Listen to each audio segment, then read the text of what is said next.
এ বন্ধু এই কেসে জানিস বিরাট একটা সুখবর আছে। এই কি আছে শুনে দিস না তোরা? হ্যাঁ হ্যাঁ কেসে গেছে দেখতেছিস না বাড়া বেলা আমার গুরুত্বপূর্ণ কাজ করতেছে। বাহ তোমাকে এই গান জাবরানে গুরুত্বপূর্ণ কাজ হয়ে গেল। তা গুরুত্বপূর্ণ কাজ না, তুমি বাড়াইছো ডিস্টার্ব করতে। আরে বন্ধু তোকে ডিস্টার্ব করতে আসি নেই, শুনবি তো কি হয়েছে। আচ্ছা কত গুরুত্বপূর্ণ কথা কি শুনি দেই। আরে বন্ধু টিভিতে নিউজ দেখলাম কোন আবার তোমার ব্যাক আইছে। কি বালটা করছো তুমি? গাঁজা কি আমরা খাইছি না তুমি খাইছো? বাড়ার বালকনকে মাথা মাথা তো ঠিক আছে। আরে বন্ধু আমার কথা শেষ হয়নি। যারা কোরোনা ভ্যাকসিন নিয়েছিল তাদের মধ্যে যাদের চুলকানি হয়েছিল তাদের কোনো সমস্যা হবে না, আর যাদের চুলকানি হয়নি তাদের সাথে ক্যান্সারের সম্ভাবনা রয়েছে। কি? আমি তো কিছুই করি নাই, না নিছি করোনার টিকা না হয়েছে আমার চুলকানি, তাহলে আমার কি হবে?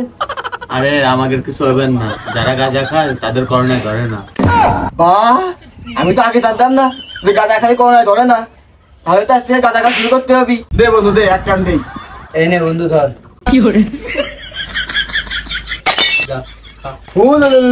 পয়লা জীবনে আজ থেকে গাঁজা খাওয়া করলাম শুরু।